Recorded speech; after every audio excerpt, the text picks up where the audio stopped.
welcome to the zoning board meeting of September the 4th, 2025. I'm Carol Zacharias, and with me today in person are Tom Kempner, Linda Munn, Orrin Glick.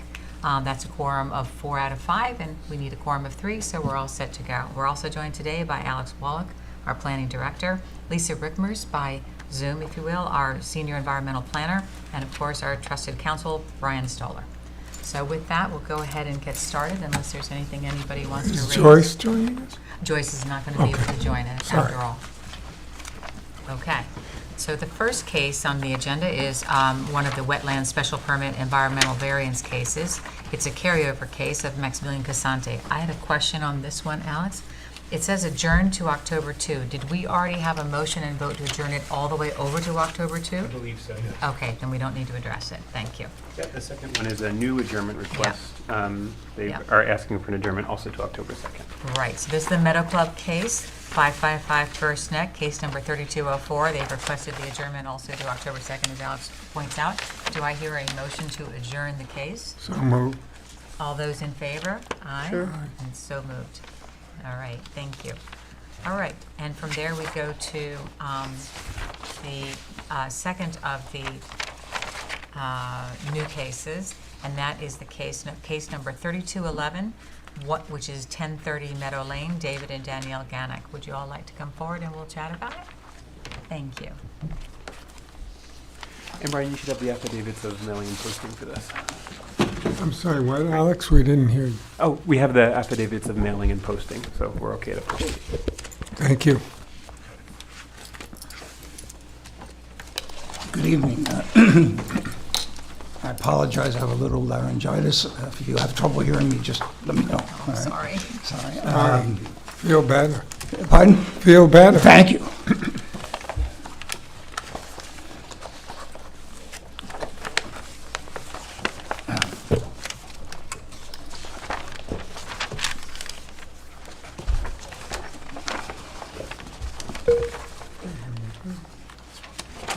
I know that.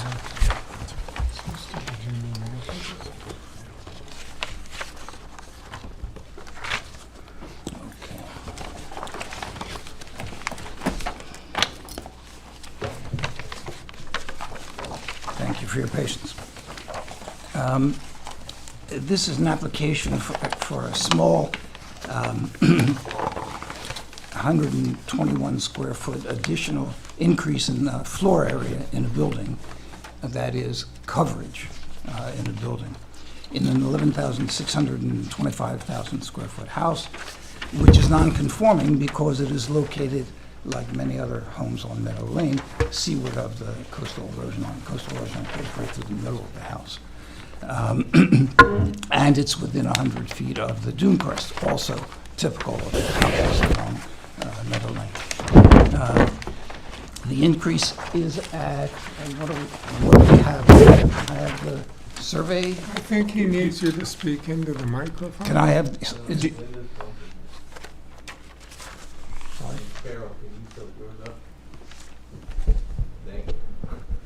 Is mine okay? Yeah, yours is fine. Thank you. Do you have a survey to show the board, or do you have someone on I Zoom? thought it was going to be on the Do screen. you have someone on the Zoom who's doing this with you? No, you guys are going to put it on the screen. I do have a survey. Pardon? You put it on the table. Okay, could I borrow one of yours? I only have a small one. Unless you all I have- could have one for you. Do you have a full scale one? Sorry. Thank you.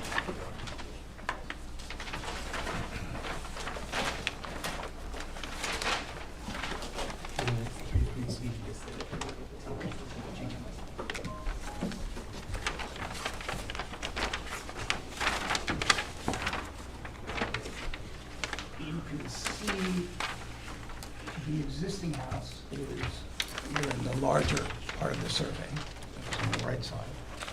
And you see where it says existing second floor deck and stairs to be enclosed. That's where the addition is going to be. But it's easier to see on the blow-up on the lower left of the survey.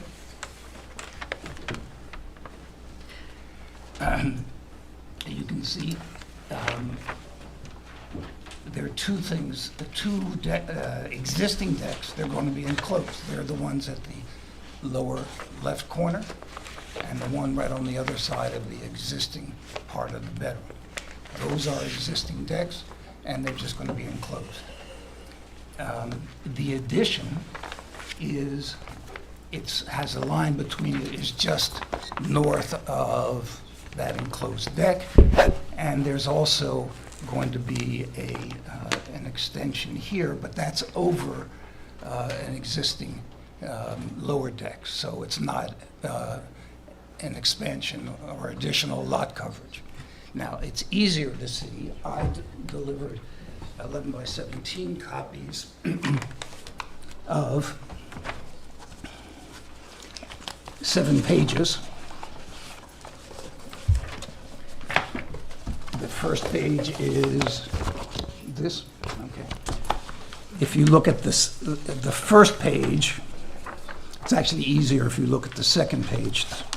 I'm sorry, the third page. I'm sorry, the fourth page. With the green and the blue. Yeah, With the green and the blue box? well, that's the fifth page, I think. Oh, sorry. But that would do. This is this page that has the, Oh, sure. okay? And you can see again, now,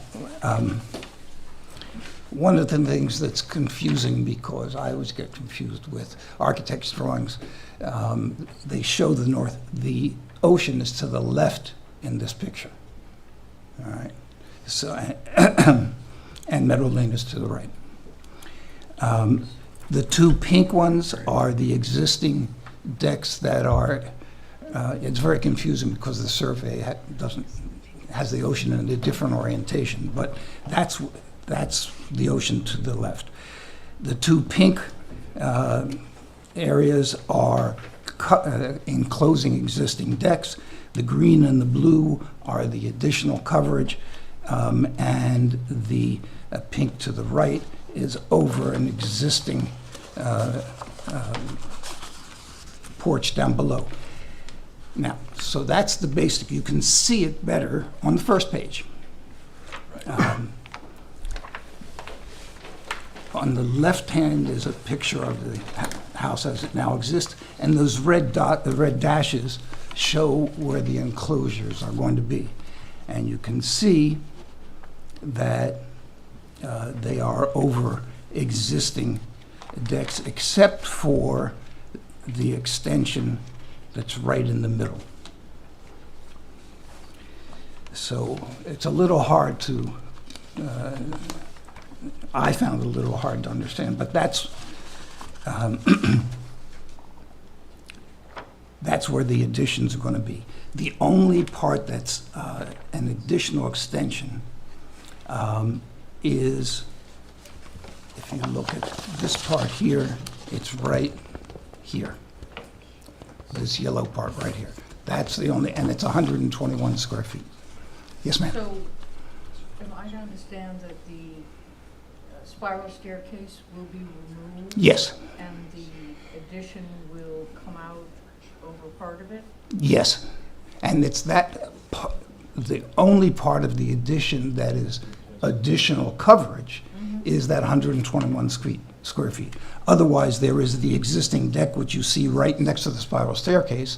That will be enclosed as part of the addition, but that's not additional coverage.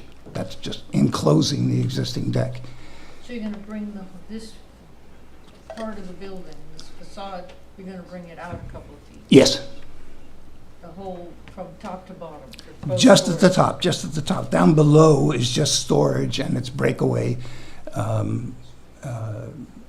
enclosure. That's just to make it uniform. It's breakaway storage. It's not additional coverage. Any other questions about the setup? I think that's it. Okay. So there's no change in the dune setback. There's no change in the coastal erosion. The requested extension is within the allowable coverage. It's actually, the allowable is 21,958, and the proposed lot coverage is 21,528. It's about 400 square foot less than allowed. And it's actually less than the existing coverage because they're removing some other materials or other areas. So there's no variance required there. It's also within the 50% limitation of expansion of a non-conforming building. It's non-conforming again because it's on the wrong side of the coastal erosion line. That's 11628C allows a 50% coverage. And in fact, in this case, a 24% expansion was approved, 25%, sorry, expansion was approved in 2009, but 252 square feet of that, which is going to be a pergola, was never built. So there's actually approved 252 square feet of expansion already approved and within the limitations, and the current expansion is only 121 square feet, less than what was already approved. So there's no variance required for that. A variance is required because the proposed 121 square feet extension is southward of the coastal erosion line, and you can't build there without your approval. This is typical of houses along Meadow Lane, most of which were built, as we said, south of the coastal erosion line. All reasonable measures have been taken to mitigate any adverse impacts, and the expansion is behind the house. It's not on the dune side of the house, it's on the back side of the house. If you look again at, at the survey, if you look at the blow-up, the ocean here is towards the bottom of the survey, right? And you see the expansion is on the other side of the existing house, right? So you sort of can't get a design that is less intrusive on the dune than that. There's no disturbance of the dune. Because of the location and the elevation, it's reasonably safe from flood and damage. I'm quoting the standards for coastal erosion variance. It will not create any risk to the dune or any other natural feature. It's right in the area that's already substantially disturbed. And there's no other alternative location. And for that, if you can look at the pages of the handout that you have that show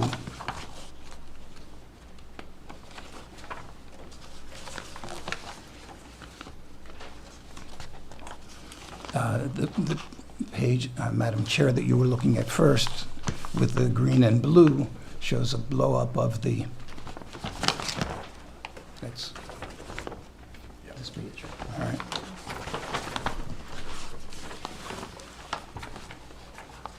So that shows the existing bedroom and what they're going to do to expand it, enclosing the existing decks and adding the green and the blue areas. So there's no other place to put that to do what they are intending to do, which is to make the existing bedroom into a larger suite for themselves.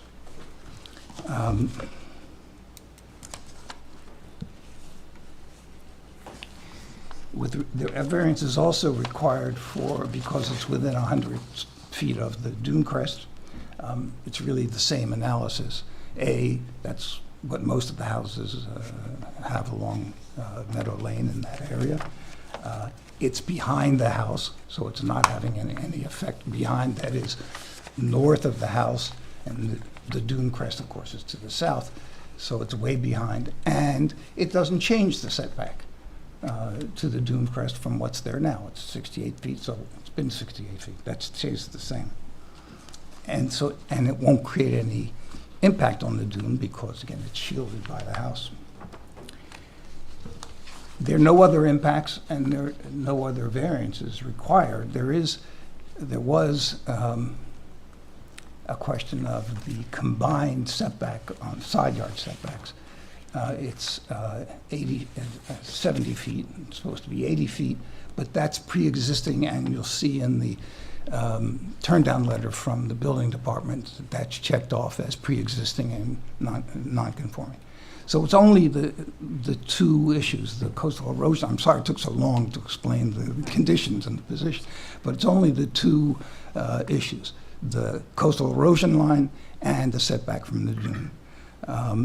And I think it's pretty straightforward that if you look at the standards for a coastal erosion variance, it fits into those. And if you look at the standards for any variance, and making the balance between benefit and detriment, there is no detriment.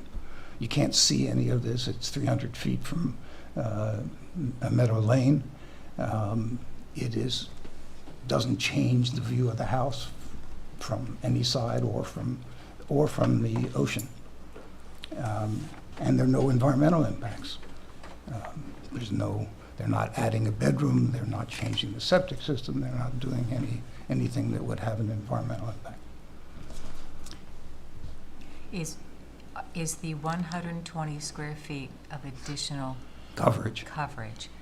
is that structure going to be visible to others from the beach or from No. either side of the neighbors? It's not, correct? It's behind the house, so you can't see it. Right. It's on the north side of the house, although it's still south of the coastal erosion line, but it's on the north side of the house, so you can't see it from the beach.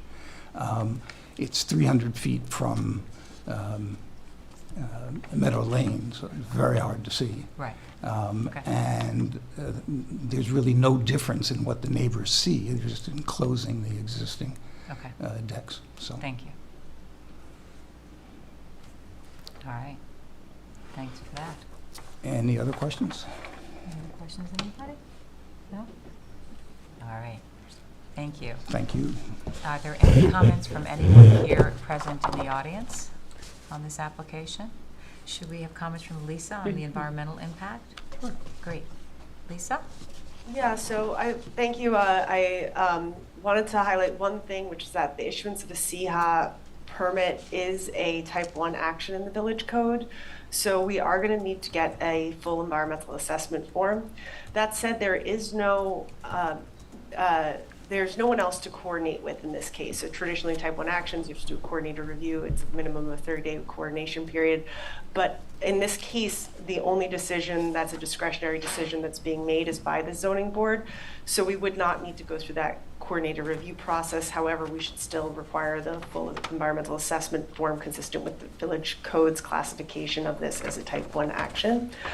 I'll start. There were two issues. One was the variance from the crest of dune, and it was already mentioned by the applicant, but I wanted to highlight that there is still a variance required because it's less than 100 feet from the crest of dune, but the distance is an existing condition. So there is no longer, it's not moving any closer to the crest of dune with the new construction.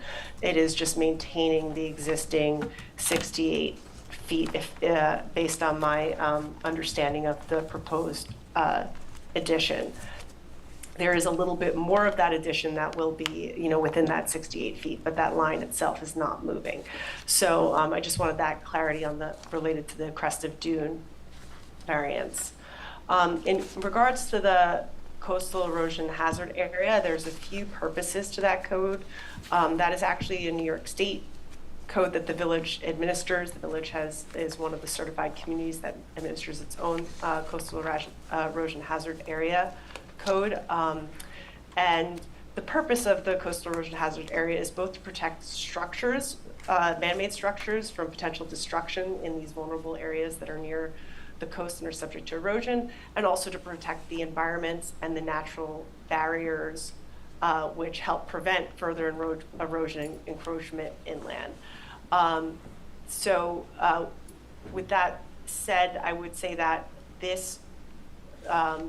the proposal that's currently proposed very minimal includes about 518 square foot expansion, but as was explained, most of that is enclosing existing porch. So there's not really additional land being disturbed or covered for that portion. Only about 121 square feet are new coverage. I think it could be helpful to see, since we are going to need to have the full form anyway, a little information on the construction plan, because while most of the work is going to be internal renovation, there will be a fair amount of construction required.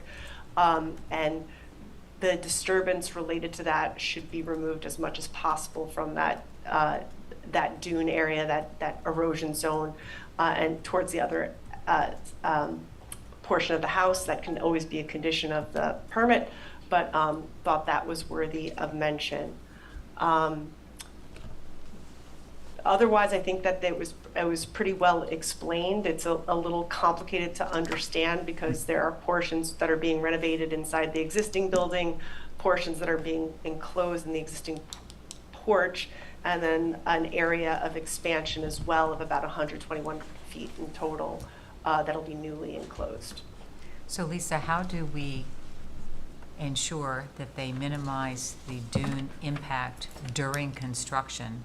You mentioned that it could be in the building construction approval, but do we do anything about that? My suggestion would be just adding conditions to that coastal erosion hazard decision, that which it would be the natural thing to use the driveway, I think, to store materials, but it is best to have a record of that this is the intent and desire of the board, that it be constructed in a manner that minimizes impacts that coastal erosion hazard area. Once they hire a contractor to do the construction, they're not necessarily going to be conscious of that sensitive environment in front of that structure.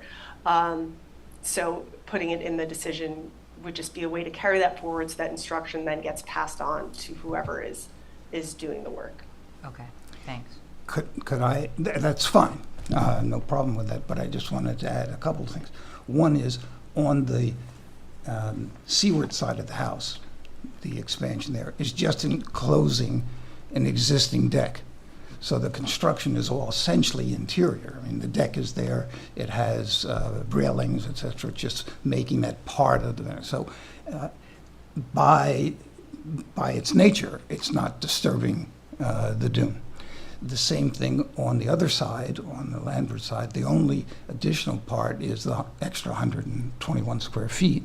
And my understanding, the architect is here, but we'll put this in the environmental, the EAF, that the only construction there is really a couple of pillars to hold up the new part. And so most of the work, Lisa, is interior construction, but I certainly agree to do the storage in the driveway, et cetera, and minimize it. No problem. Okay. You're going to replace the floors because these are terraces. I'm sure you're going to have different building materials on the floors after you enclose. Yes. Yeah. Yeah, in fact, if you're interested, they're shown in the drawings of the inside of the bedroom. Yeah. They'll be. But you're turning an outdoor space into Yes, indoor space. of course. It's carpeting, actually, in this particular area. All right. Can I just, there's two notes on the survey I just want to make sure we address. One says removal of dilapidated deck platform and flagpole from dune, approximately 40 square foot of restored dune, and remove existing deck that was not part of the 2009 approved project, 380 square feet. Could you just explain what those two items are? I can explain them saying that they were put there without any permits, and so they're being removed. And the area of restored dune is what the dune that'll be under where they now are. So it's not changing the dune. It's not adding sand or moving sand or grading it. It's just getting rid of that deck.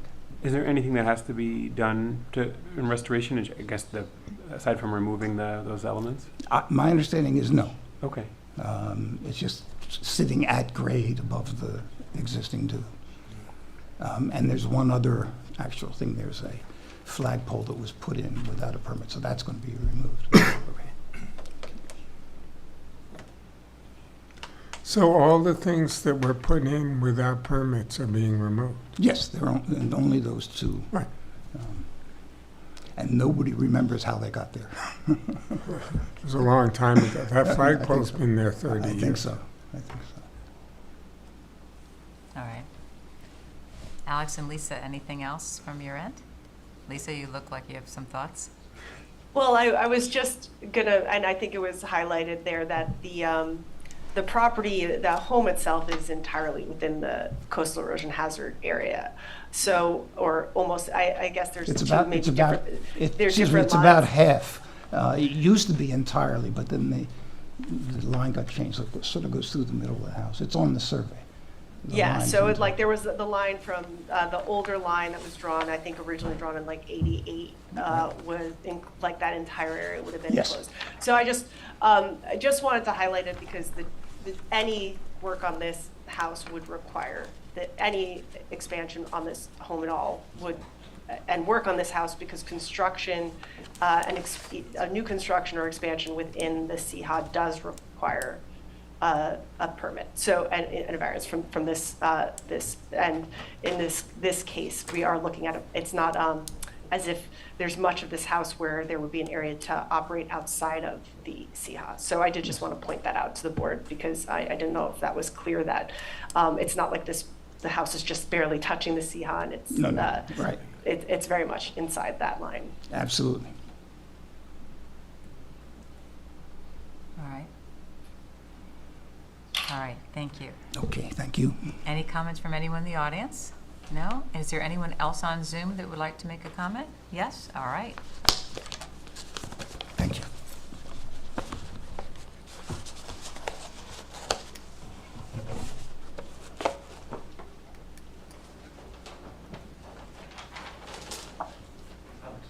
Oh, thanks. Can you hear me? Yes. Now we cannot. We could. You're on mute, I There we go. There we Okay. go. Okay, hi. My name is Nate Rubin. I'm the owner's rep working with the homeowner and the architect and the Eric who just was speaking. I just wanted to touch on the comment about staging of materials and things like that. They had done a alteration some time ago that they had put in a temporary driveway within their property, and that was for something in the front. We're looking to minimize as much as possible and also stage in that, I guess, what is the east side of the home, which is the street-facing side. So we have a staging area, which is essentially where they have a in-ground pool that we're looking to basically build a platform over to stage materials and then hand deliver from front to back to minimize, as much sort of heavy equipment or otherwise that would otherwise be needed in a typical good construction of this size. So I think if it makes sense from your perspective to add a note to the architectural drawings or any other sort of information, we're happy to provide and accommodate as seen fit, but we really want to mitigate as much impact to the land and to the property already because it's a manicured space or manicured landscape already. So you're saying that you'll be using, obviously, the driveway to come and go with the equipment and trucks? The and you'll use existing driveway does not allow for it because it would any trucks would essentially cause potentially more damage and harm. So we would basically cut into the lawn area to put a temporary driveway down. Oh, that's what you're Just to doing. get, Oh, yeah, which is what they did last time. I'm with you. So Lisa, I'd like to. And that would not go past the coastal erosion hazard line. No. 'Cause it goes through the Okay. middle of the house, so it would Okay. be north of the line. Yeah. Oh, that, okay. Okay. Yep. Okay. Thank you, that's helpful. All right. Anyone else like to make any comments? If there's no other comments, just as a reminder for the board, With respect to the coastal erosion hazard line, the board is acting as the coastal erosion hazard board of review, which has, the variance has slightly different criteria than the standard area variances that you'll weigh for the side yard setback. And those are in 4919 of the code, where there's 5 criteria, and I can go through them if you like. Could you? Sure. So the first, it notes that strict application of the standards of this chapter may cause practical difficulty or unnecessary hardship. When this can be shown, such standards and restrictions may be varied or modified, provided that the following criteria are met. A, no reasonable, prudent, or alternative site is available. B, all responsible means and measures to mitigate adverse impacts on natural systems and their functions and values have been incorporated into the activity's design at the property owner's expense. C, the development will be reasonably safe from flood and erosion damage. D, the variance requested is the minimum necessary to overcome the practical difficulty or hardship, which was the basis of the requested variance. And E involves public funds being utilized, so that's not really applicable here. That's what I went through in my I was gonna say, presentation. you went through those issues. Yes. Got it. Thank Yeah, you. just to flag that they're slightly different than the 5 area variance Yeah, criteria. yeah, I should have made clear it was coming from those standards. yeah. Sorry. All right, thank you. Sure. All right, anything else? Anyone? All right, well, let's go ahead and chat about what you all think. Does anybody want to go first and step out on this? Otherwise I can. Any thoughts on the application? I think it was very well presented, and it's very minimal. And I assume no neighbors have said anything. That's correct. It's it's just enclosing things that are already there. So the only substantive change that one could interpret as undesirable is it's increasing the bulk of the building. It's the cubic You know, footage. If enclosing a deck is increasing the bulk, yes, but that's debatable. Yeah, I think it's very reasonable. That's my one person's view. Just, Agree. before you continue this part of the discussion, I believe Lisa suggested that as a predicate to taking any action, you still need a full environmental assessment form. Right. Oh, yes. Yeah, I've got that down, yes. And we want to put something in about how they're going to make that wooden driveway to not damage The the temporary land. driveway. And they're going to stage off of the pool deck area, Right. which also wouldn't damage. I don't know how to put that in legal writing, but they offered to do that, and I think it's very positive for the neighborhood and the environment. And also to know, the location of where this is, in the context of Meadow Lane and also off the beach. Yeah, just in terms of location of where we're doing this, it's minimal. I was going to suggest, as Mr. Kempner's question, we'll submit, along with the EAF, we'll submit a construction protocol to go through the whole process of what we're doing on it. So it'll spell all of that out. All right, Thank you. so you'll provide the EAF. Yep. That will have the construction protocol, which will also mention the pool covering, the temporary driveway, and so on. That will get us the EAF, the need to minimize the impact on the area, and then we'll be able to vote at that point. Right. Just to be clear, when you say construction protocol, you're talking about construction staging plan as well? I don't know how much detail do you want. The main thing is you want to show that it's staying away from the dune. We need to see the temporary driveway Right. and how you're going to construct that, Right. and that will protect the area. And secondly, that you're going to be using the pool for the actual storage, again, so it protects the area. I Right. think those are the 2 areas that we've talked about. Precisely. The rest of it Sorry. is up to you. I didn't turn off my phone, I'm sorry. Okay. Pardon? To remove these. Well, that would be yes, that would be in the decision. Yeah. Yeah.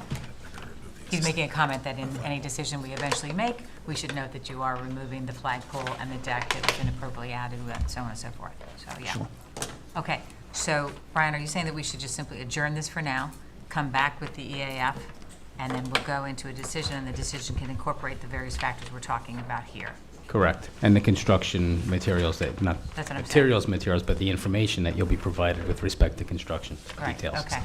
All right, thank Okay. you. So we'll Thank be you. adjourning And this. Any other comments we should respond to? Those are the things.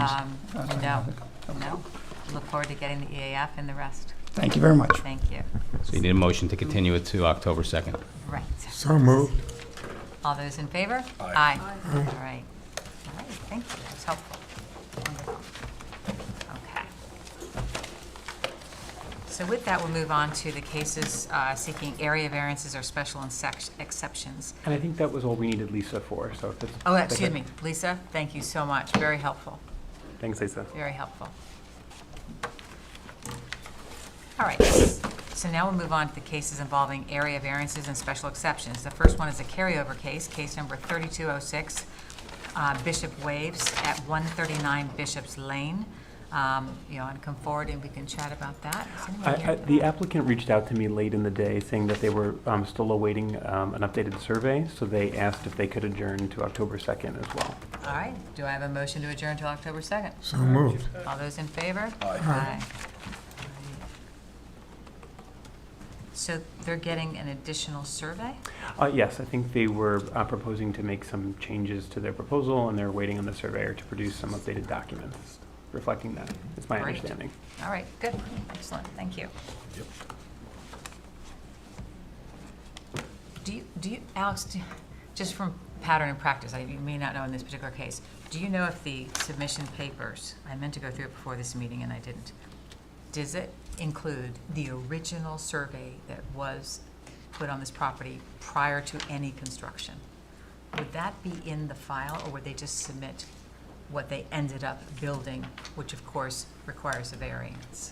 I'd have to check. It depends on the particular of this It varies. application. Okay. Yeah, typically, it depends also if the work is proposed or existing. So I'd have to see if that's on file for this application.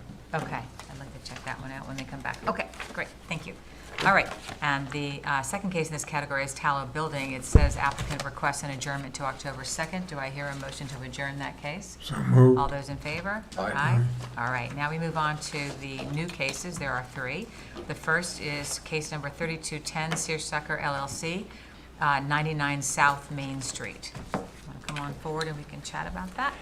And I believe we have the affidavits of mailing and posting for that one as well. Or, I have if you- okay, you can provide those. Thank you. We do. Hi, my name is Jackie Hubbard. I'm here from Toomey, Latham, Shea, Kelly, Dubin, and Cordero, Riverhead, on behalf of the applicant Searsucker 3L LLC for 99 South Main Street. I apologize, I'm 9 months pregnant, so if I have to breathe weirdly, that's all that's happening. I'm just breathing in deeply, so I apologize if I have to pause or lose my breath. With me tonight is Perry Gio, the landscape architect for the project, and he's going to speak a little bit later regarding the application. I'm just going to go through the standards and then brief background on the property. And just a note before I go into that, and as an indicator in our application, the LLC that owns this property has shared ownership of the property directly to the east, so that the home that's in front of our property between South Main and this lot, they own that as well. So we're seeking a variance relief for the existing pool constructed 0.9 feet from the side yard. Setbacks for pools where 20 feet is required. The pool was constructed at an angle and centered on the primary dwelling and the patio. I can put a survey out there. It's not the biggest copy, but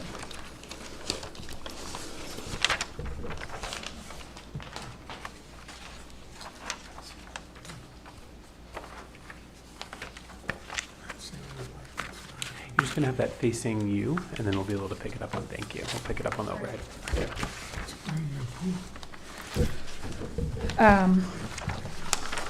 So because of the angle that it was constructed at, there's a very minor sliver of the pool that is located within the setback at the side lot line, so it's like a little triangle.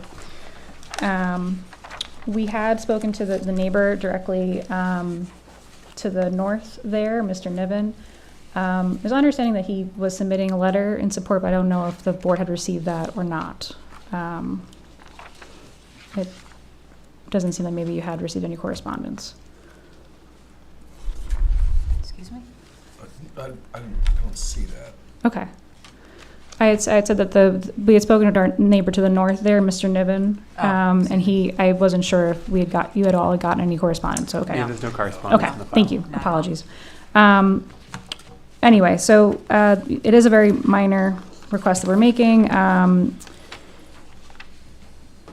Just to speak to the standards briefly, there's no detriment to the neighboring properties, even without Mr. Niven's letter of support, which we would hope to have gotten in prior to this hearing. And he had indicated in correspondence with us that he had no issue with where the pool is located. There's no harm or detriment to his property. It is not substantial. The area in question that encroaches and sits within the side yard setbacks is minimal. In the grand scheme of the property and even the pool itself, less than a foot of relief is minor compared to other approvals that this board has approved. Although we do acknowledge that coming to you after having constructed the pool is, our mea culpa. Removing and reinstalling the pool would be a considerable cost to the applicant. There are no measurable impacts on the physical or environmental conditions of the property. The pool is located far away from the wetlands on the property. There was a previous pool. When our clients purchased this property, there's an existing dwelling and pool, which all got demolished, and we reconstructed as it is now. That pool previously was much closer to the wetlands. This moves the pool further away from that and closer to the house. Although we do acknowledge that the difficulty is self-created, in that the error was our error where we located this, and Perry will speak to this further, but the shifting that occurred to center the pool on the house is where this error came about. When we had submitted previously for the building permit, the pool was proposed outside of the setbacks. And we are, of course, aware that the two previous applications that were on the agenda for today are similar applications to our own, in that they were also for existing structures that are within setbacks and are requesting relief in the same way that we are, one of which is a pool and one of which is a garage.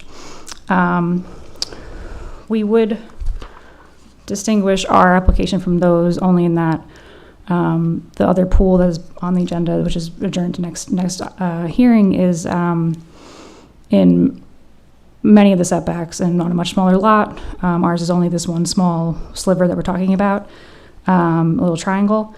And the garage, although also a seemingly small deviation from those setbacks, is more substantial in that it's a large structure and will be overbearing on the neighbor. If you wouldn't know to look at it, you wouldn't know that it was in the setbacks anyway, and it wouldn't be any closer or cause any issues to the neighbor anyway. And the pool generally is located far away from all the other neighbors and is appropriately screened with hedging. I believe it's in the photos that we provided as well with the application. The entire property is screened on all sides, but in particular between our property and Mr. Niven's property, the screening is substantial. And because of the context that we are, applying while these other applications are also before you and pending, I just would implore you to take our application, as you should with any application, on its face in the context of the 5 factors I just discussed.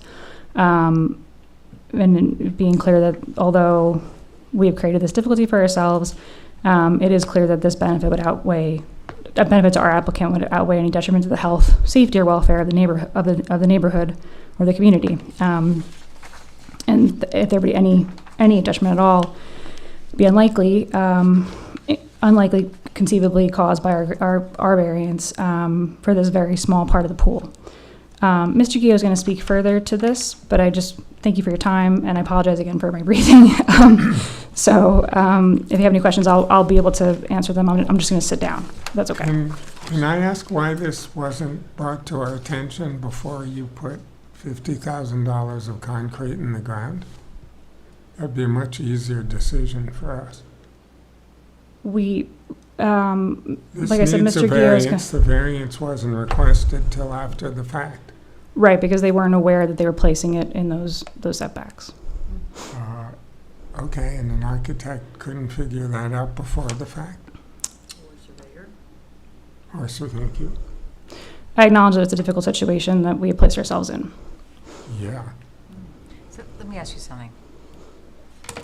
I'm looking at this survey. Mhm. As you point out, it's small. Mhm.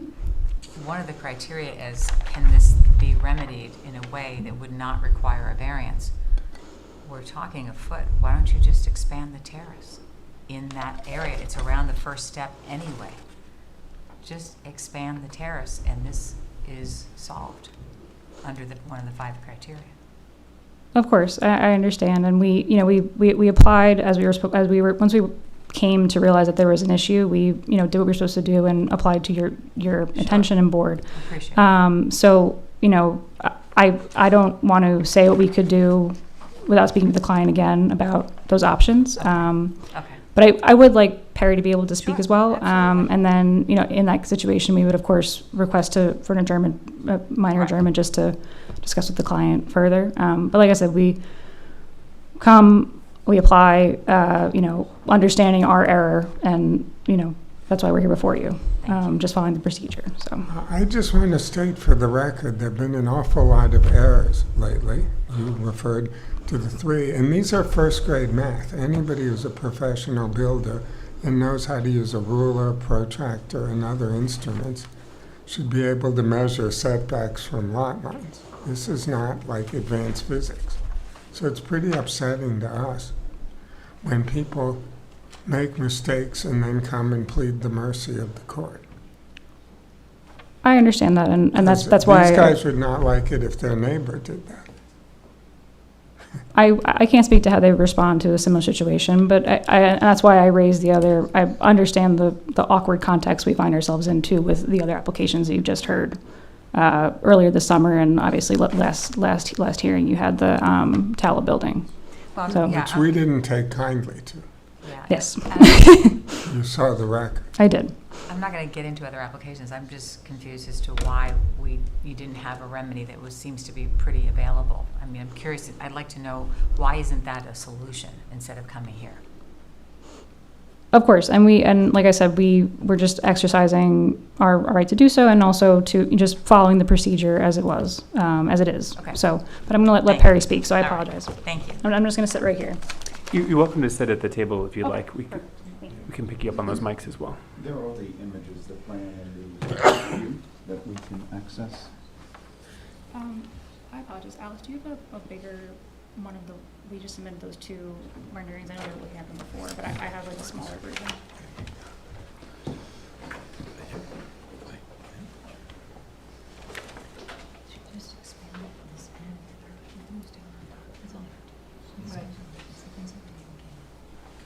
Yeah.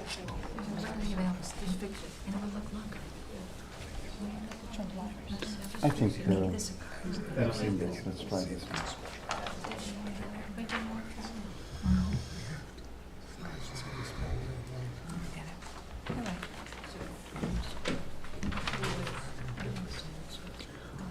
Thank you all. I'm Perry Guillot, the landscape architect. Designed the garden, the pool, and the terrace, the hardscaping for this project. As you've seen tonight, there's an image on the table that shows the actual positioning of the pool and the error, the overextended, the way the pool engages with that setback line. Everything you've said tonight, I understand. It was a mistake, was an oversight in the positioning and building the pool at the time. We discovered this with the as-built survey at the time, and coming before you tonight is just to present the case of this error. And we did speak with Mr. Niven next door to the north of this property, and he wrote the letter. It was meant to be in the record. It will be submitted that he has no fault to question that we shouldn't get a relief for this. That's his opinion. He can't see it, and when you look at the physical evidence of that, we're well aware that a rule is a rule, a law is a law, but it's just coming to see the nature of this, and I know everything sets a precedent, but that's the witness of what the corner looks like. What happens if you expand the pool deck to cover the red? Then I believe you're in compliance. That's a possibility. The If pool you deck. make the pool deck doesn't count in the setback, right? So if you make the pool, if you take that pie crust that's in red here in front of me, Right, and you make it land, a wedge. a wedge, thank you, that's pool deck, then it's not pool, and it's set back far enough from the lot line. So the pool would be a little bit not rectangular. Right. But it would have to be reconstructed from its current state, right? Yeah, That's you would what- yeah. fill in that corner and Fill put in. a wedge of bluestone there. The situation where the neighbor who's the most affected by this, other than changing the way you set rules in the village, but if the neighbor, at least that's something to be considered. Well, Yeah, but that, When who's that the doesn't- most- The neighbor doesn't control the precedent. He doesn't sit on this board and have to Understood. live with the precedent I'm that the well aware. board set. Sure. And also, too, we are considering that in that on page 2 of the nature of relief requested and the standards for granting that you've provided and so on, which is, your council did, and it's beautifully written. She cites the village law and lays out A through E, the 5 factors we consider. And one of them is change to the character of the neighborhood and impact on the neighborhood. And that's where we do consider that letter. So duly noted, duly considered. But one of the other factors is what we're kind of landing on as well, that we have to consider as well, different factor. And that is the factor B, whether the benefits sought by the applicant can be achieved by some method feasible for the applicant to pursue other than an area variance, which means you fill in the 12 inches, you're now you're in compliance, and you do not need to have a variance. So under page 2, subsection B of Village Law 717B, that would be a solution. Okay.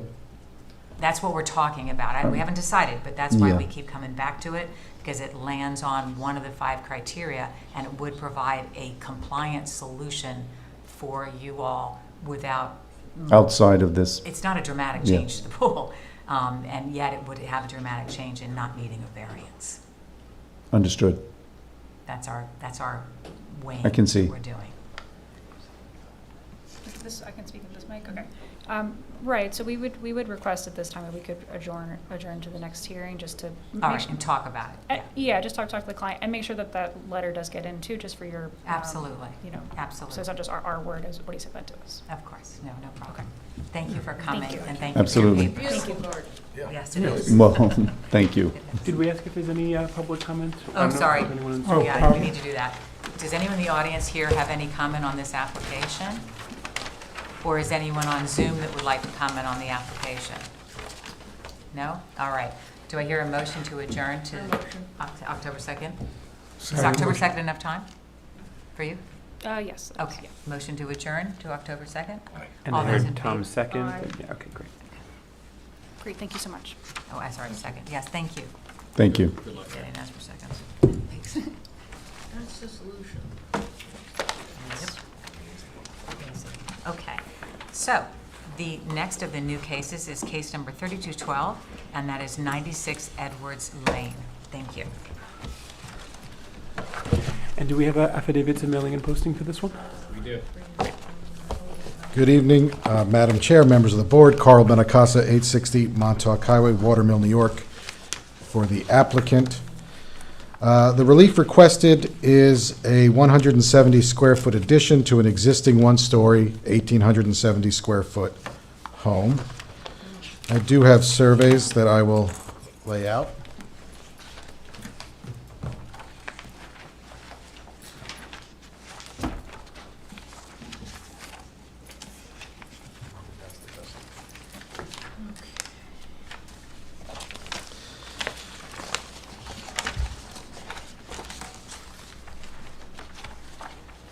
As you can see, the addition consists of habitable space in the hatched mark, and then an extension of a basement egress, a stairway, 4 feet therefrom. In total, as I mentioned, it's a 170 square foot addition. At a side yard setback of 14.8, where 23.6 is required, as this lot is non-conforming and entitled to 4/10 relief. I will go through the 5 factors, and we can discuss any questions you may have. So at 119 square foot detached garage, which you can see is actually kind of lightly outlined on the survey, we have it a little better highlighted here.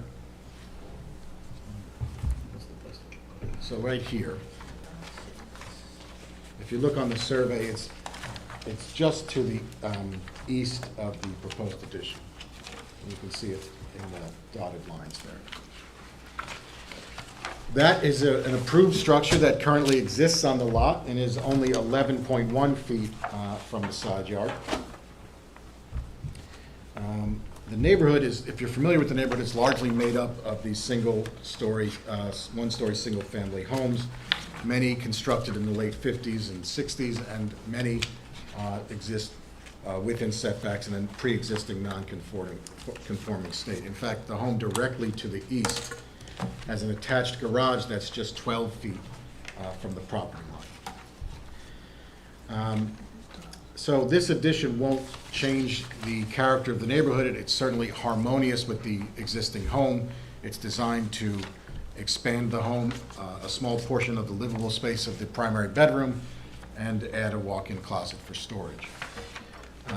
It cannot be achieved by any other method, as we are working within the constraints of the existing structure.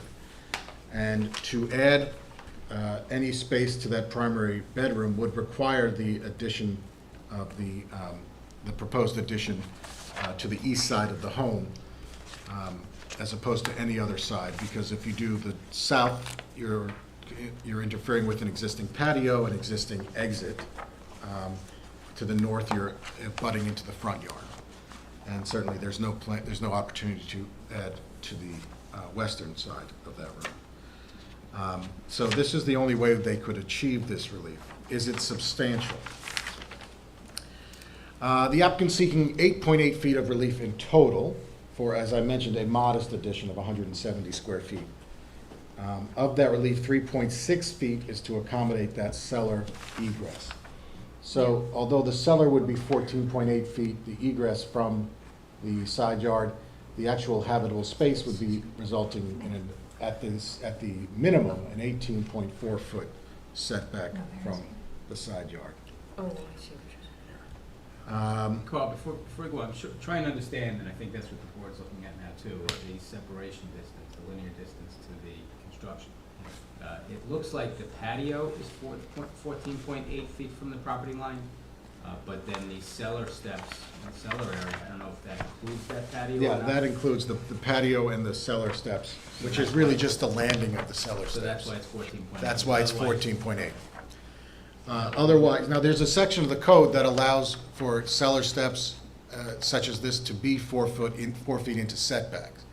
But that's only to the extent that the structure that they're coming off of is itself in a conforming location, which is not, which is why we need relief for both here. And this is a fire escape from the basement? It's a required egress from the Yeah. basement, yeah. Onto that patio, as Brian called it, is just really a landing for the steps. Gotcha. So that's a landing right here. That's where the 14.8 foot setback That's exactly is. right, and that's the closest that it is to the side yard, because due to the sort of strange configuration of the lot and the home on the lot, you can see it's not exactly, it's sort of askew. It's not close, yeah. So as a result, you're going to have a greater nonconformity in the front than you would in the back. But to be clear, this 14.8 foot area is just at grade. That's at It's grade. not Yes, nothing above above grade. That's exactly right. The only portion of the relief being sought that's above grade is that hatched area, which is the habitable Right. extension. Beginning at 18.4 feet. That begins at 18. And there'll be a rail from the fire stair that'll be above grade, won't there? Yeah, I suppose any safety requirements would be in there. Will it have an adverse effect or impact on the physical and environmental conditions of the neighborhood? No, the bulk of the addition, as we meant, sits within the footprint of an existing shed. So this structural addition is already experienced on the lot in the form of that shed. And I'd note, we're actually removing structural incursion into the side yard by a significant amount. Currently, it's at 11.1 feet. So the resulting above-grade structure will be 18.4 feet. Is it self-created? No, we're working within the confines of the existing lot, obviously, and the existing home, as this is a small addition to that. So when looking at these factors, obviously one of the significant ones is the character of the neighborhood. Will it cause a substantial change? Again, I would note that the property directly to the east, and I believe it's 89 Edwards, has a attached garage that's merely 12 feet from the side yard. So a greater incursion into the side yard than we're proposing. This lot has a shed. It is 86. It's 86? Yes. It made no sense to me because it goes 10 numbers in one. I'm just telling you what But the that's map what it says. is, yeah. The And here's existing. the garage. The existing structure has that shed, which goes into the side yard, only 11.1 feet from the side yard. And just around the corner, you're talking about 30 to 40 feet backyard to backyard. This board granted a variance just last year in October. I think I left it at the podium. This board granted a variance in October of 2024 at 60 Breeze Lane, which is, again, the backyards almost meet, just around the corner. Granted a variance for a 3-foot wide single-story extension of the principal dwelling to be 10 feet from the property line, so closer than we're proposing now, and an at-grade cellar entrance, much like this, to be 6 feet from the property line. So both based on existing nonconformities of adjacent lots, the existing structures that will be removed on this lot, and relief by this board granted in October of '24. The proposed change is very much in line with the character of the community and will not in any way substantially impact that nature. I would also note we have earlier this month letters from the most affected neighbor, that's at 86 Edward, and then the neighbors across the street at 79 and 89 Edwards all offered letters of support, as did the owner of 99 Edward Lane, but they sold the home yesterday, so I don't know how much weight that holds anymore. So I'd put that on the record. So we have, I believe we've demonstrated that the relief is modest, that it's certainly in line with the character of the community, that it's understandable that they would want this space, that the detriment to the surrounding community is far outweighed by the benefit to the applicant, that this is in line with recent decisions of this board and the existing conditions of both this lot and adjacent lots. And I'm happy to answer any questions you may have. Do you have a 1-1 of the plans you provided? I just want to clarify a question. Yeah, if you could. I think it's the second page.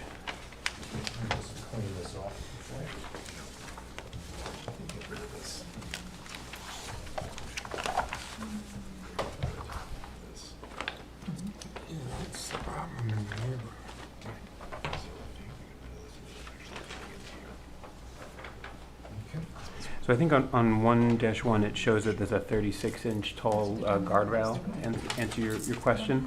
I'm sorry, say again. It Howard? does show that. Yeah, so there's a 36-inch tall guardrail shown on that plan. Right here. And then if you could just highlight how the stairs are being accessed, because I don't believe the bluestone patio is being shown as a landing to the stairs. I think it's on the opposite side of the stairs. On this drawing. I just wanted to understand make what, sure. yeah, that was confusing what I said. There's trash cans going there, so I think it's better not characterized as a landing. You're absolutely right. Gotcha. And it looks like there's I think a railing on the, concealing the trash cans shown on there as well. That's right. So that there is a 3-foot tall railing along the stairs, as you suspected, yeah.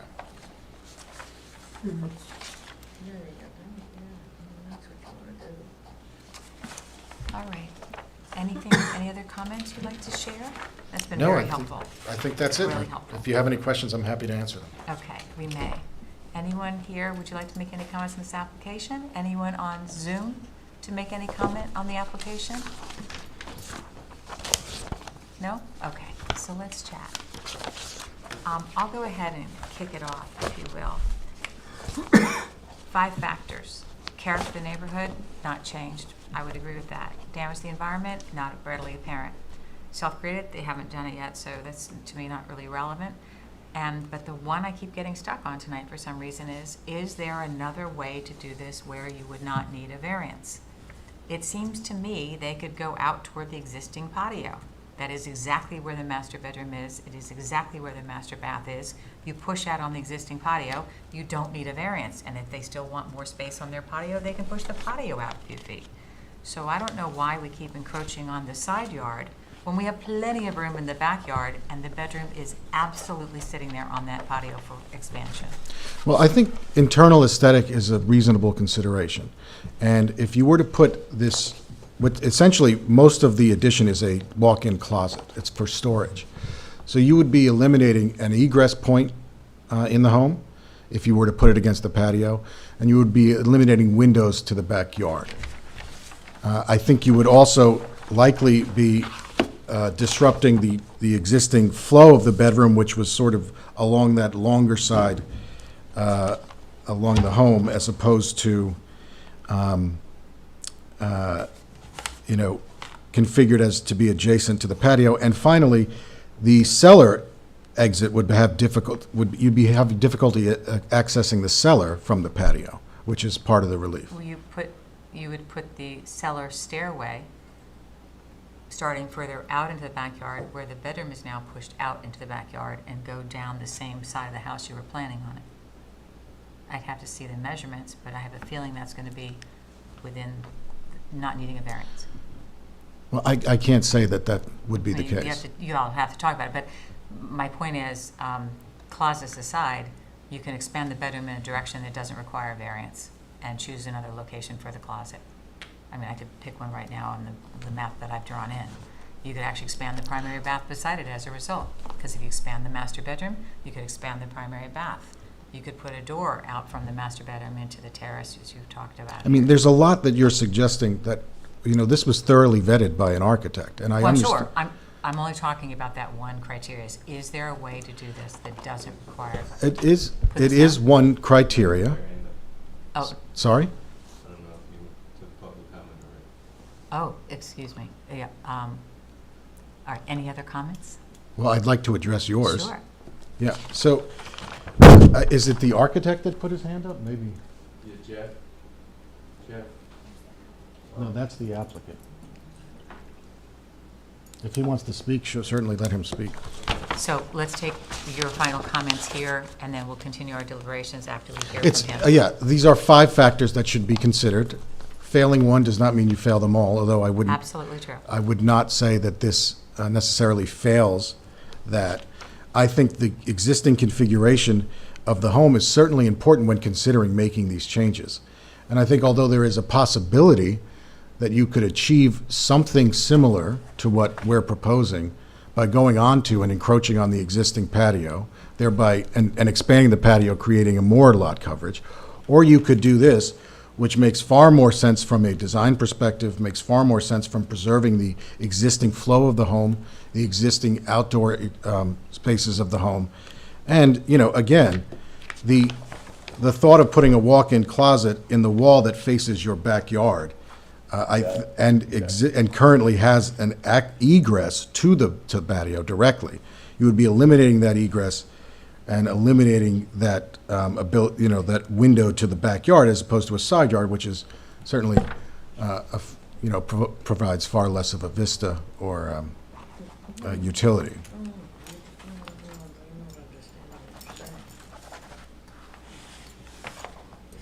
Out from here, Your owner looks Yeah. ready to From here. speak. to there, This you put is- the closet He's- here, They don't want to do that. Carol, can the and owner then speak? this becomes a Excuse me. huge bedroom. Yes, I'm sorry. So, This is thank the you very much. applicant. If I, whenever you're ready, I just want to address the question you have, which is a legitimate question. Sure, absolutely, thank you. Sure. So we actually pursued that as an alternative with our architect, Brian Brady, when we realized that we were in, we would require a variance on the side. And the only thing he came up with was a complete reconfiguration of the bedroom that required it to extend very far into the backyard, precisely because of one of the reasons is because of that walk-in closet. It's very hard to figure out where to put the walk-in closet by extending into the backyard without extending very dramatically into the backyard and really reconfiguring the entire bedroom. So it would be a much more costly renovation just to get, we currently have a tiny, tiny closet, as you can see on the existing plans if they're there. And we have a tiny, tiny bathroom, and this is our master. So if we were to go into the backyard, it's a major change and a much bigger renovation and much more costly. All right, thank you for that, appreciate it. Yeah, sure, I do. thank you. All right, comments from everybody on the board as we discuss amongst ourselves here? Linda? I like your idea. I mean, I think it would expand the kitchen. You could move the bath out and it could have a wonderful view of the pool and the patio, put the closet there, and then this becomes a very, very big bedroom with access to the porch. I think it could be accomplished. So you consider that factor of, is Yes. there another way of doing this without a variance? Okay. Yes. Tom and Oren, what are your thoughts? I agree that it could be achieved by other means. Just a quick Which question is the about, second and test. about what's the shed that's there? There's what, a 10 by 10 shed, or what is that? The Shed size, that, it says the existing shed to be removed. What is that? the actual size of that shed, they didn't call out the dimensions, but it looks to be Just trying to roughly 10 by 10, I would say. Yeah, I would estimate it to be 10 by 10. But just Again, to- sorry, go ahead. if I may speak, thank you.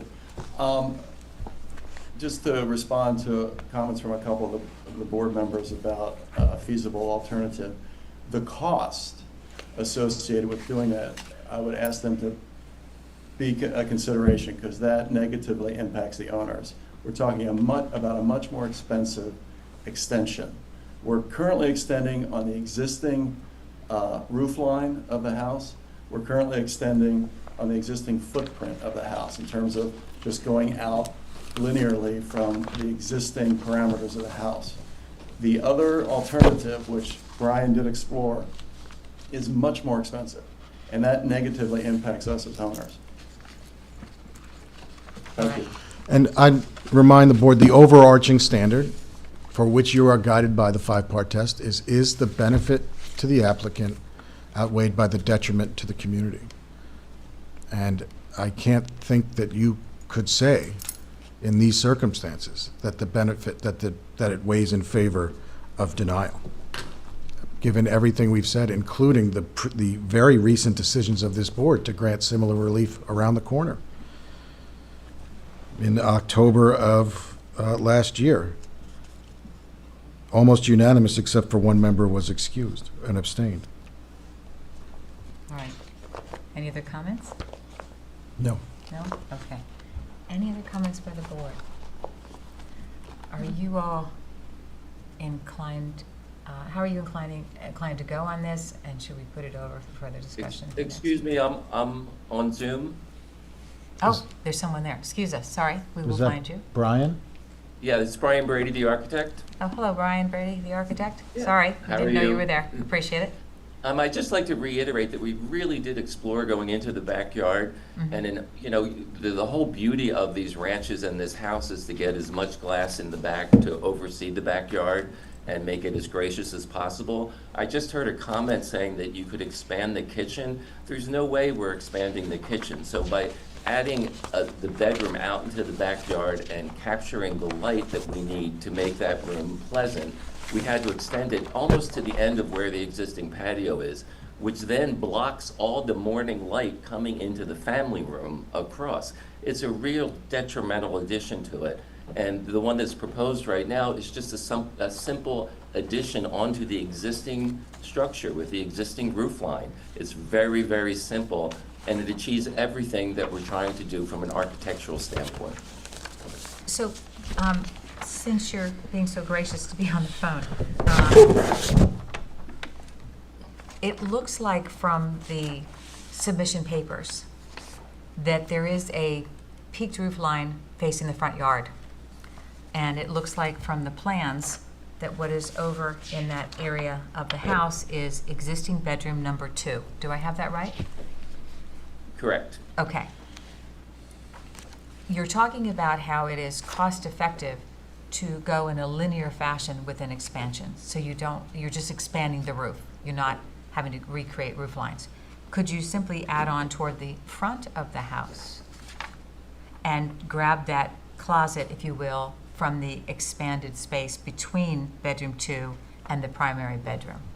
I don't know if you're able to comprehend what I'm saying. You're not able to do Push that. out You're bedroom already- number 2 into the front yard, take that No, extra. we're already at the front yard setback. Oh, never mind, that solves that. Okay, that's what I was wondering. I had mentioned that in my, Oh, okay, Yeah. sorry. All right. All right. Thank you all. Appreciate it. Are we ready to, do you all have an indication as to where you might want to go on this, or should we put it over for further thinking and deliberation and so on till the next meeting?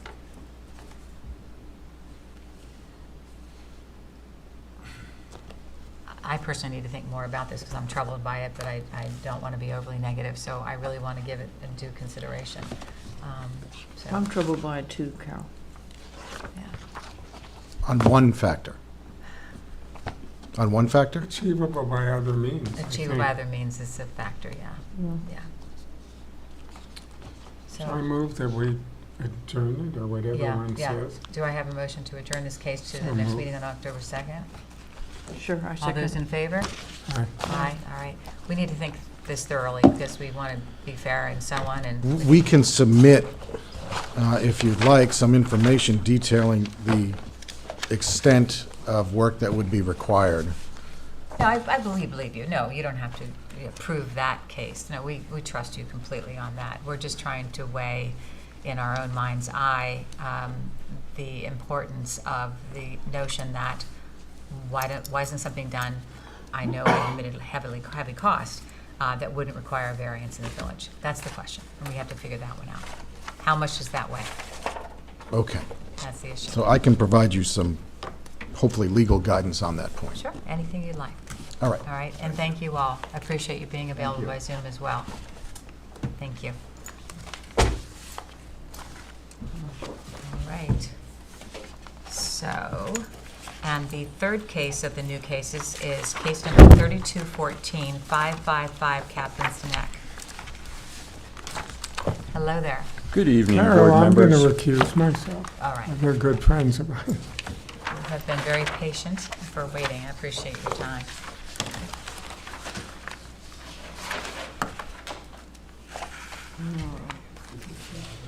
Facing you. Yep.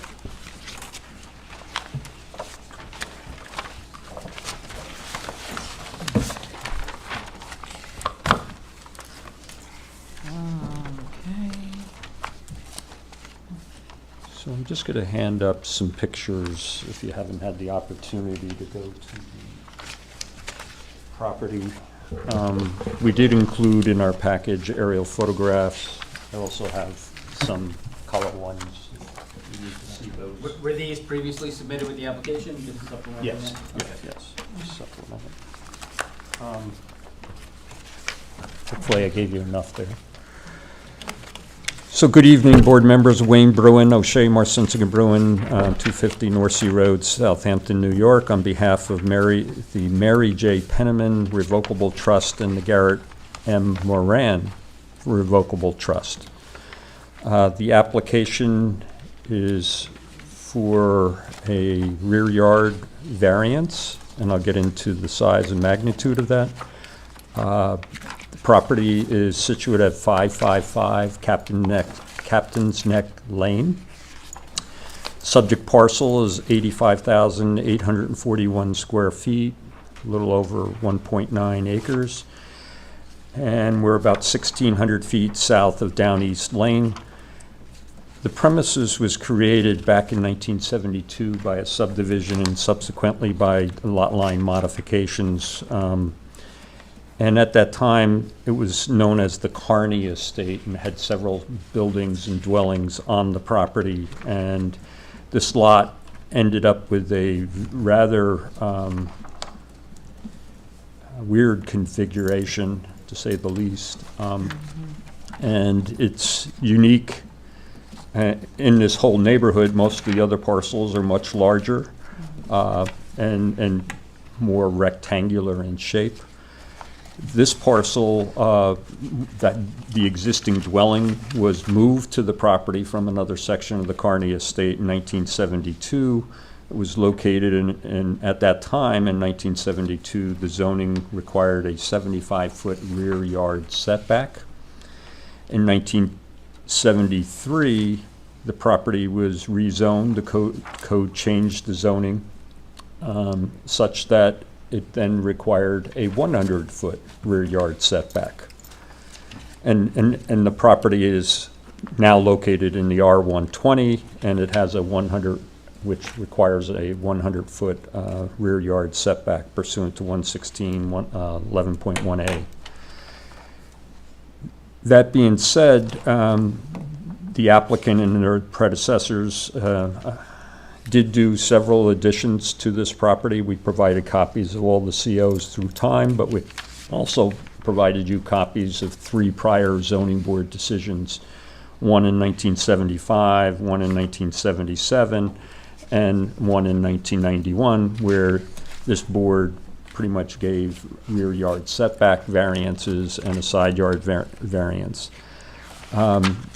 We're here tonight because there is an existing covered porch to the rear of the property. Let's call it the northwesterly or westerly portion of the house.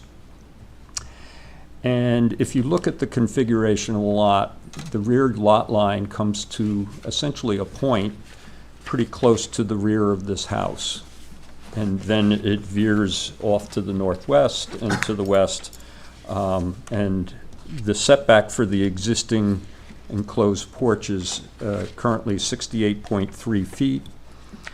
And our client's desire to renovate, replace that enclosed porch and have a modest expansion of it, 4 feet, both on the north and westerly sides. Total of a 153 square foot addition to the porch.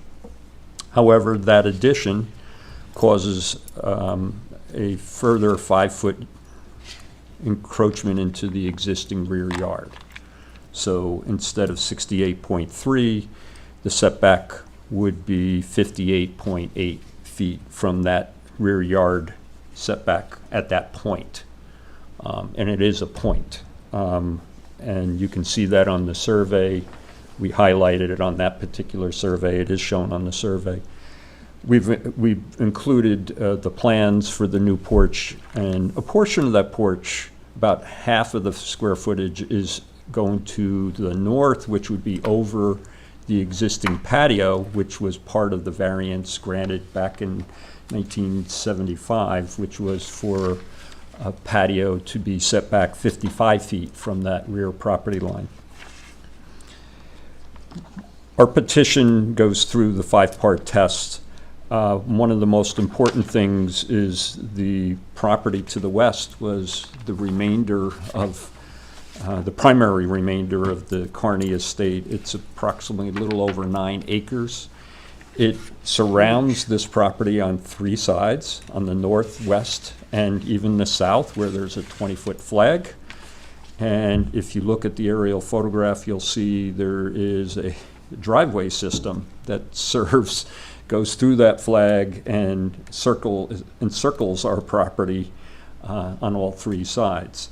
Immediately to our north was one of the pre-existing structures that was a garage apartment, which is used by the caretaker of that estate. That's at 509 Captain's Neck. The house that was there was demolished in and around, I think I put that 2018, with a new 12,000, 13,000 square foot house, a pool, tennis court, accessory structures, garages, and so on. A pretty large family complex there. And between our properties is substantial vegetation, hedges and vegetation.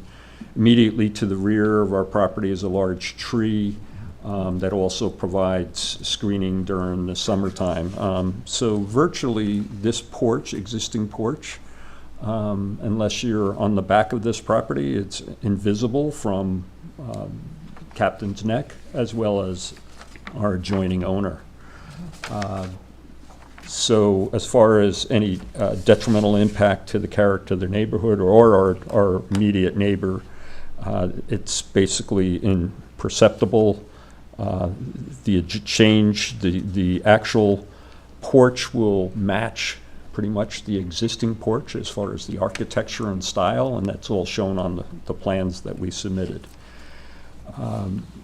The setback, one of the unique things in this board in its prior capacities with the prior zoning, recognized the unique shape that this lot was created prior to the upzoning, the unique shape of the lot, and that the rear lot angles from a point, and then from that point, if you measured the rear lot line, it increases based on that angle to a point. So it isn't like there is an entire encroachment of that entire side of the proposed porch within the setback at that 58.3 setback. Our petition also indicates, among other things, how this is not substantial, depending on what you relate it to. And we look at it as relating to the existing setback as very de minimis, percentage-wise. It's not entirely large if you based it on the previous 75-foot, the prior zoning, which existed way back when. It is mathematically perhaps large if you took it in isolation on the existing setback, but you're required to look at the totality of the circumstances, the existing conditions, and the fact that there'll be no detrimental impact to the character of the neighborhood or our adjoining properties.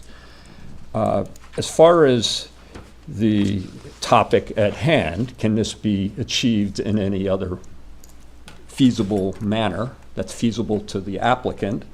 The point is, no matter what we do in the rear yard, no matter where we put it in that rear yard, it would require a variance. It's not feasible to the applicant. The objective here is to expand, do a modest extension of the existing covered patio or porch and maintain it in that particular area. So going anywhere else on the westerly or so would make no sense. And therefore, there really is no other feasible area to do this expansion. As far as impact on the environment, it is all an improved area. There is no environmental sensitivity. It is a type 2 action under seeker, and we would request your consideration of granting the variance. If you have any questions, I'd be happy to answer them. I'll start it off with my common refrain of this evening, and I really do apologize, but I'm just trying to understand. Why not put the enclosed porch off the family room, which is going toward the pool area, where it would not require a variance? You mean? If I'm looking at this particular plan, why not put it over here, rather than try to push it here, which is going toward that tough corner we're describing? So the covered porch, the purpose of that is related to the dining room. You see where the dining room is. Yep. It's immediately off the dining room, and it's the existing covered porch. So what you're suggesting is we totally change the layout and No, you're right, there is an existing porch there, and you're just trying to simply work with what you have and make it off the living dining area, not the family room or the side entrance. Right, and you can That's the see answer. the dotted line of where the Yeah. existing and where we're proposing. All right, demolish. I had to try. No, it's, I'm actually glad to hear the board get involved in the Even questions so, that you're required to it's ask still and make gonna sure be- that you're Put it over here, making applicants Way comply. over here. way over there, but, yeah, but it doesn't make sense. This is side No. entrance. So Yeah. He's saying were that you one. to extend the line Yeah, from the I- proposed I agree. porch beyond the property line where it's 15.8 feet Yeah. to the north point of that Yeah, so- driveway, that buffered driveway, do you know what that Wacky linear piece of distance is land. in total? Is that over 100? I don't know. I mean, this is it now. Yeah, We're exactly. just talking about that little 4 thing. feet. Oh, to the driveway? Yeah. I have no idea. Be fair to say that just if you were to, looking at your aerial and assuming that they're equidistant, it looks as if it's probably exceeds over 100 feet. Yeah, it's easily 100 feet. No, because No, because it was this To is still, the their no, driveway. never problem. mind, it'll still, yeah, it's still out of variance. It's that corner that's the issue. The corner's ridiculous. Yeah, it's ridiculous. Okay. Sorry, we're fighting our way through. No, that's okay. Which I've been doing all week with this odd-shaped property. Okay. While you were doing that, I asked the applicant's representative, Sorry. if you were to take the line of where the porch is proposed to be expanded Yes. and bring it beyond where that existing 58.8 feet is, Right. and take it to the driveway that surrounds and essentially serves as a buffer, what that distance would be. And, the estimation is that that Enough? appears to be over 100 feet itself. You're talking about the neighboring driveway? Yeah. Yeah, that. The way it curves. Yep, that driveway is approximately, 60 to 70 feet off the property line at that location.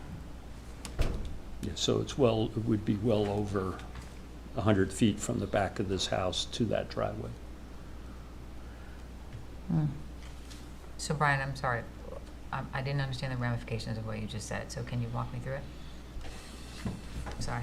So what I was, I'm not representing the applicant, just in considering and looking at the distance, the setback distance as pointed out by the applicant to Yeah. the property line because of the configuration, it's only 58.8 feet. Right.